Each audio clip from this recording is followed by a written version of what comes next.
Vamos a empezar en el capítulo 18, verso 1, si me acompañas ahí tu vista. Y le refería a Jesús una parábola para enseñarles que ellos debían orar en todo tiempo y no desfallecer. La versión en inglés dice de esta manera: He was telling them a parable to show that at all times they ought to pray and not lose heart. Quise leerla en inglés porque la palabra not to lose heart es como que no seas descorazonado en cuanto a la oración, que no pierdas el ánimo, que no pierdas ese fuego por la oración, ese deseo de orar, de platicar con Dios. Y definitivamente que la parábola, ¿verdad?, es una comparación, viene de una palabra parábalo, que quiere decir comparar o comparación. Comparar la realidad de la vida cotidiana con una realidad espiritual. Entonces Jesús usó muchas parábolas, no necesariamente que fueran realidad en la vida de una persona, pero ejemplos de cosas reales para él poder aplicarlo hacia lo que era lo espiritual y pudiese la gente entender. Entonces, esta parábola, su propósito es acerca de la enseñanza, la responsabilidad que tiene todo verdadero creyente de orar y de no perder fuerza en ella, de no debilitarse en cuanto a la vida de oración. Una vida de oración que debe de ser perseverante. Entonces, esta oración perseverante está conectada a lo que ya hablamos, ¿verdad? Un contexto, ¿verdad?, que tiene que ver con la segunda venida del Señor Jesucristo. El hoy que estamos viviendo como cristianos, pero también lo que ha de venir que todavía no se ha cumplido. Entonces, dentro de esta parábola, sigamos adelante, se presenta un primer personaje que es el juez, verso 2. Diciendo: había en cierta ciudad un juez que ni temía a Dios ni respetaba a hombre alguno. Entonces habla acerca de un juez, Lucas 18:2, y voy a describirte un poquito el sistema religioso de los judíos, cómo consistía. Ellos tenían lo que era el Sanedrín menor, que estaba dividido en ciudades en el antiguo Israel, en una asamblea o consejo de sabios, estructurado en 23 jueces en cada ciudad. Entonces no era un solo juez, sino eran varios jueces o grupos de jueces para tomar decisiones. Pero eso era en cuanto al sistema religioso de los judíos. En cuanto a lo que viene siendo el Gran Sanedrín, si le podemos llamar, era la corte mayor para los judíos, estaba compuesta de 71 miembros y era representada por el sumo sacerdote, que tú lo escuchas en la Biblia, cuando Jesús fue sentenciado a muerte, y compuesta también por 70 hombres prominentes de la nación. Pero en el caso del Imperio Romano era diferente, ellos tenían magistrados y jueces. Tú debes de saber que ellos no tenían la fe, ¿verdad?, de los judíos. Los romanos vienen a representar el pueblo opresor que tenía esclavizado a los judíos. Entonces ellos no eran obviamente creyentes, y entre ellos había jueces y jueces de lo peor. Jueces que obviamente no se movían bajo los principios de Dios. Podemos imaginarnos este juez que aparece ahí. Yo me lo puedo imaginar como un hombre que posiblemente ni siquiera era judío. Muy posiblemente representaba a un juez romano, ¿verdad?, que regía en aquella región porque ellos estaban bajo ellos. Menciona dos características, ¿verdad?, de este juez muy particulares. No temía a Dios ni temía a hombre. Y son dos características, ¿verdad?, que van de la mano. El temor de Dios, fíjate lo que dice Segunda de Crónicas 19, del 5 al 7. Si hubo tiempo de que esté ahí, lo van a poner, y si no, yo de todas maneras lo voy a leer.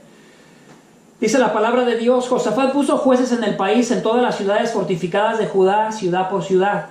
Y dijo a los jueces: mirad lo que hacéis, pues no juzgáis en lugar de los hombres, sino en el lugar del Señor, que está con vosotros, cuando hacéis justicia. Entonces el Señor había establecido un sistema, ¿verdad?, de poder levantar jueces, no solamente uno, sino varios. Tú ves mucho ese principio en la Biblia, la autoridad no recayendo sobre una sola persona, sino sobre de varios, porque en muchas ocasiones el criterio de una sola persona viene a afectar en cierta manera las áreas diferentes, por solo basarse en su propio criterio y no consultar el criterio de algunos más. Entonces, cuando estos jueces juzgaban, la idea era que ellos juzgaban representando a Dios, porque Dios estaba entre ellos. Dios estaba, por ejemplo, en lo que era el tabernáculo, que era una tienda que estaba en el centro del campamento en aquel tiempo, y todos lo que eran las tribus estaban colocadas alrededor de lo que era el tabernáculo, representando así que Dios estaba en medio de ellos. Entonces, cuando ellos juzgaban, tenían que juzgar representando a Dios o en el nombre de Dios. Y la Biblia enseña que Dios es un Dios que no juzga, ¿verdad?, con favoritismo, ni favoreciendo al pobre, ni favoreciendo al rico, sino juzgando en verdad con justo juicio y no según las apariencias. Entonces ese era el entendimiento que los judíos tenían, que representaban a Dios. Obviamente este hombre, juez, que aparece en esta historia, no le importaba nada de esto, no le importaba lo que pensaba Dios. No era regido bajo el temor de Dios. Y si no era regido bajo el temor de Dios, déjame decirte que mucho menos iba a respetar al hombre. En el tiempo en el que vivimos ahora, muchas veces los hombres piensan que respetan al hombre, pero realmente no lo respetan como debieran porque no tienen el temor de Dios. Por ejemplo, esto es muy común en el mundo. Si tú te encuentras con un amigo o un familiar y ese familiar está viviendo en fornicación, en adulterio, hablando de un pecado sexual, hay veces te cuesta tener el valor para confrontarlo y decirle que lo que está haciendo está mal. Posiblemente la mayoría de la gente termina diciendo, bueno, mientras a ti te haga feliz, está bien. Estoy exagerando, pero sí sucede. Otro ejemplo muy sencillo, tal vez te encuentras con una persona, como me pasó en una ocasión a mí, estaba platicando con un amigo en el trabajo, él es homosexual, y entonces comenzamos un poco a debatir, ¿verdad? Que él decía que esto era bueno, que por qué los cristianos lo mirábamos como algo malo. Entonces yo le dije, mira, no es que yo particularmente lo mire como algo malo, pero en la Biblia está puesto como que si fuera cualquier otro pecado. Por ejemplo, el pecado de engañar a tu esposa está al mismo nivel, es un pecado también. Y cuando la Biblia habla en contra de estos pecados, regularmente se refiere a ellos en una forma en plural. Homosexualismo, fornicación, adulterio, mentira, borrachos, y comienza a hacer una comparación y poniendo al mismo nivel muchos pecados. Entonces, yo le podría decir que yo lo respetaba si le digo, mira, mientras a ti te guste, está bien, tú practícalo, está bien. Y él me podría decir, mira, bueno, si por ahí te llamó la atención otra mujer que no es tu esposa y puedes tener una aventura con ella mientras no lastimes a nadie, mientras nadie se entere, está bien. Y podríamos decir que eso es respetarnos. Bíblicamente eso no es respeto. Bíblicamente estamos perdón, si lo voy a decir de otra manera mejor. Bíblicamente estamos deshonrando a Dios.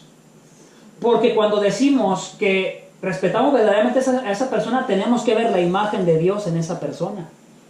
Y cuando una persona que es un hombre comienza a tener deseos de una mujer, está dañando la imagen de Dios, porque Dios lo creó para que fuera un hombre.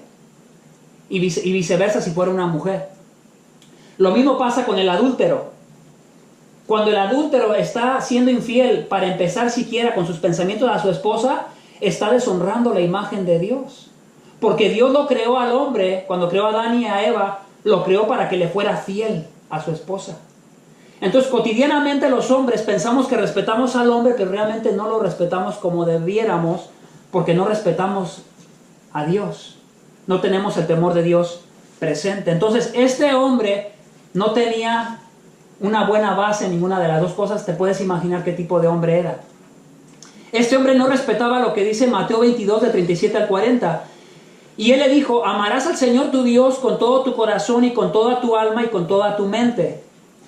Este es el grande y primer mandamiento, y el segundo es semejante a este. Amarás a tu prójimo como a ti mismo. De estos dos mandamientos depende toda la ley y los profetas. Entonces, cuando hay temor de Dios en nuestra vida, realmente comenzamos, ¿verdad?, a amar a nuestro prójimo. Y el amar a nuestro prójimo es enseñarles cómo Dios mira al hombre. Enseñarles acerca de la perspectiva que Dios tiene acerca del hombre. Cómo es la imagen de Dios en la vida de la persona. Cuando tú miras a un hombre o a una mujer allá afuera o aquí, cada que tú miras a esa persona, estás viendo en cierta manera la imagen de Dios impresa en la persona. Aunque sea una persona muy pecadora o no tan pecadora, según él piense. Pero la imagen de Dios está ahí impresa. Y nosotros los hombres nos hemos encargado de degradar esa imagen de Dios. Aunque todavía físicamente está ahí esa impresión, ¿verdad?, en los seres humanos. Qué contradictorio este juez. Era un juez y no le importaba hacer justicia. Entonces, ¿para qué estaba ahí? ¿Qué tipo de juez era? Salmos 89:14 dice, la justicia y el derecho son el fundamento de su trono. ¿El trono de quién? El trono de Dios. Dice que el fundamento, por ejemplo, no es el amor, Su fundamento no es otras cosas, particularmente, aunque el amor sí es parte de lo que es Dios, dice que su fundamento en varias partes del Antiguo Testamento, el fundamento es justicia y derecho. Juicio y justicia. Se entiende por derecho al conjunto de normas de carácter general que se dictan para dirigir a la sociedad. Entonces el fundamento de Dios, que es justicia y derecho, se entiende que Dios tiene un cierto tipo de reglas bajo las cuales se quiere regir a los seres humanos. Si tú dices que respetas a Dios, pero no quieres que Él rija nada, ningún área de tu vida, realmente no lo respetas. Dijo un ateo muy famoso, ¿verdad? Dawkins, él decía, se burla del Dios cristiano porque él dice, oh, ese Dios que quiere dirigir mi vida o modelar mi vida sexual, eso es ridículo, y se mofa. Como que si Dios no tuviese derecho de enseñarle cómo debería dirigir él su vida sexual. Y a veces los hombres pensamos que todo lo sabemos, que somos expertos. Y a veces en lo que más pensamos que somos expertos es en lo que más nos hace falta o fallamos. Entonces, este hombre era un hombre que no respetaba a Dios ni a hombre alguno. Y no solamente eso, estaba cómodo con esto. Sígueme en el verso 4, vamos a leer una pequeña porción. Por algún tiempo él no quiso, pero después dijo para sí, él comenzó a hablar dentro de su mente. Aunque ni temo a Dios ni respeto a hombre alguno, él tenía un pensamiento correcto acerca de sí mismo, él no se engañaba. Él sabía qué tipo de hombre era, pero el problema es que él estaba a gusto con eso. Él no le molestaba eso. No es como en el caso del hijo pródigo, ¿lo recuerdas al hijo pródigo? Comenzó a hablar dentro de sí mismo cuando pecó contra el padre y se fue y se malgastó sus bienes. Y él comenzó, ¿verdad?, a recapacitar dentro de sí en su mente y a decir, híjole, he pecado contra el cielo y contra mi padre. En la casa de mi padre hay mucho pan, hay abundancia de pan. A los trabajadores les va bien. Ya no soy digno de ser llamado su hijo. Voy a regresar para que tan siquiera me dé la oportunidad de ser su trabajador. Y ves a un hijo pródigo reflexionando, reconociendo que es un pecador que necesita ser salvado. Y en el caso de este hombre ves todo lo contrario. Un hombre que no temía a Dios, no temía al hombre y estaba a gusto.